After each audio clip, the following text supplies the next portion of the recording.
Hello again. Dave here again. Good to be back. In case you were wondering, these are not just because I'm vain, although I am, but they're not. I'm registered blind. I have a combination of 4 different eye conditions that make things really complicated. Just so that we get to know each other a bit better, and it might explain why I sometimes seem like I'm leering at the screen and things like that. As I say, I'm registered blind, not partially sighted. I've got no sight at all in my left side. Got a small amount of sight in my right. Tell you what we'll do. I go into schools a lot, and I do this with the kids in school. So if we do this, if you take your left hand and cover your left eye, and you make a little circle between your thumb and your finger with that hand, and look through that. Right, what you're seeing there is the most that I see at any point in time. And that little bit of sight that I do have at the best of times comes and goes. It comes and goes at will. Across the day, from day to day, it's constantly changing. Usually when I wake up in the morning, it's not working at all. So I'm usually totally blind for at least an hour or so till it kicks in. Sometimes it takes longer. Some days it doesn't come back at all. And that's the scary part. Just to give you a little bit more of a story, I'm currently waiting for a new guide dog. Jarvis, my last guide dog, is still with us. He's still here. He's downstairs. He doesn't do.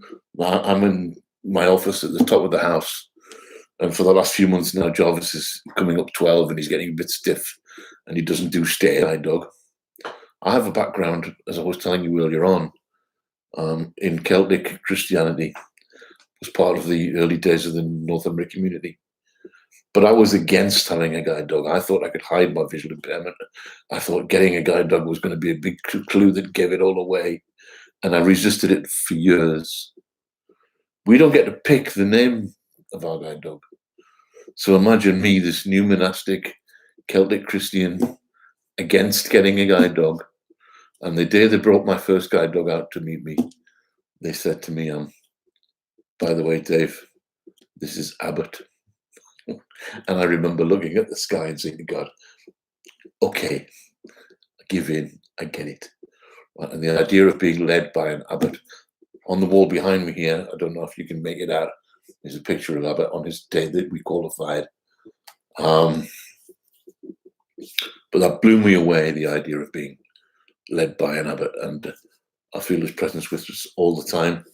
And I don't think there would be disability in Jesus had there not been an Abbot. But that's a story for another time.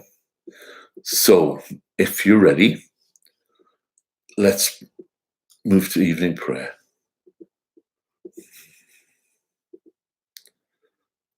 Lord, as evening approaches, grant us time to relax, a chance to review our day, time to wind down, whether with family and friends or simply alone with you. Even if the only company we've had today has been that of those who have shared prayer with us online. We thank you for bringing us through this day, and we join with all the others of our community, alone yet together. Be with us this evening as we converse with them in our home that is on Twitter. And we will see you on Twitter later on. I shall return with another live session from the ordinary office with night prayer at 9:30 this evening. So I shall see you then. Goodbye, everybody.